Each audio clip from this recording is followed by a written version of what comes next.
Quick video on changing the alternator on a 2005 Town and Country. Disconnect the battery. Disconnect the EGR. There's a little switch here that slides over. I guess you gotta slide this out that way. And I guess once you put it back on, it will slide back. And the same thing goes for this connection down here. It's got the same kind of little switch on there. So we're gonna remove this EGR. I undid these bolts already. And so there's two more bolts here. We'll get to those in a second. Took off the passenger tire. Pulled this shroud out of the way. There's just two of these little clips in here. The shroud goes like right in this area to expose all of this. Right here.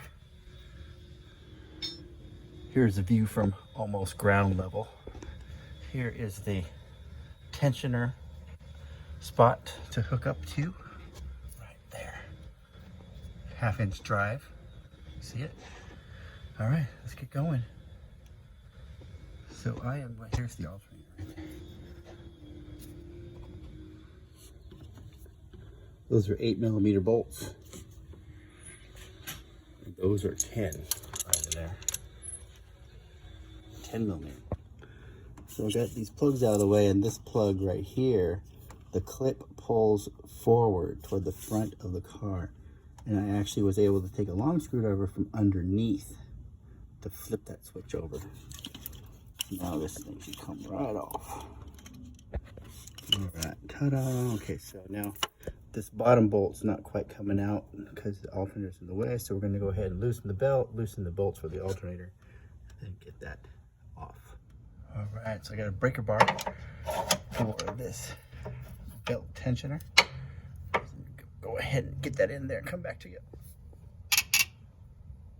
All right, so I got that breaker bar in there. I'm gonna take some tension off of it, and then it loosens the belts. See that? All right, so I just reached up, took it off this belt. It's gonna leave it sitting there. Gonna leave the tensioner in place because we're gonna need it in just a little while. We can get these bolts for the alternator there, and there's a third one somewhere. So you can get to these top ones from up here. This one here, and this one here. You can get to from up on top, 15mm.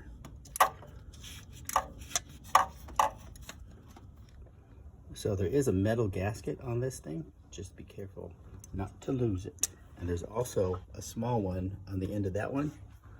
And of course, luckily, it fell all the way through. It fell all the way through to the bottom, but it was originally stuck right there.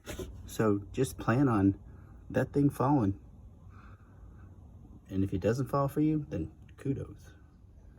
So this bolt is probably one of the hardest ones to get at because it's just finger tight now, but if you got small enough hands to get in there, well, no jokes here. But anyways, if you try to get a socket on there and back it out, it starts to back into this, what is that, power steering? Well, it starts to back into that, and you kind of get locked on the bolt. So we're kind of just stuck with a regular old box wrench. Yeah.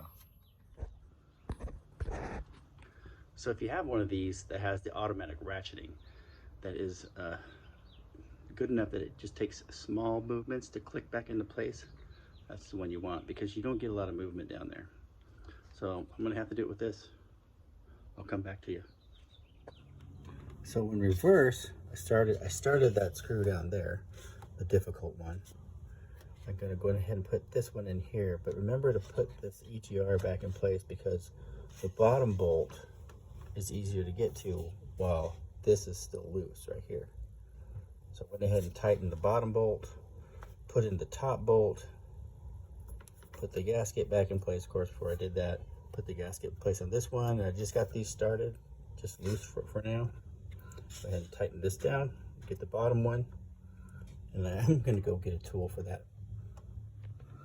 So I got this thing all installed, retensioned the belt, and then I have this in place, all except for that one last bolt.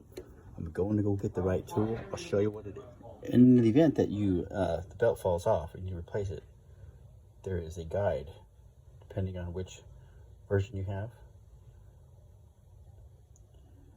to reconnect it. And it's not easy getting in there, but with that tire off, it's easier.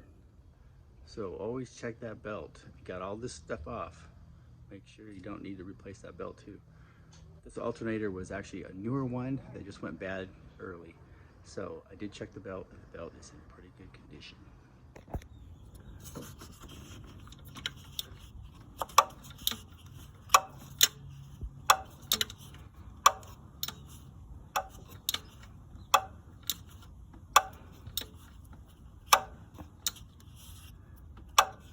Nice.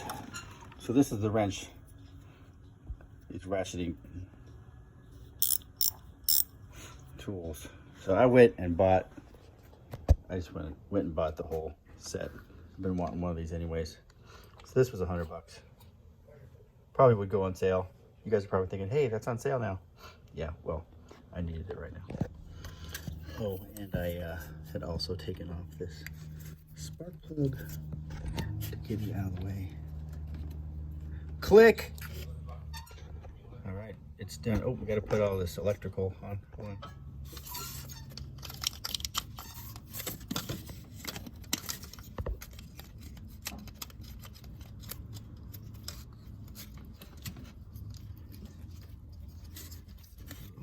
Little slide switch.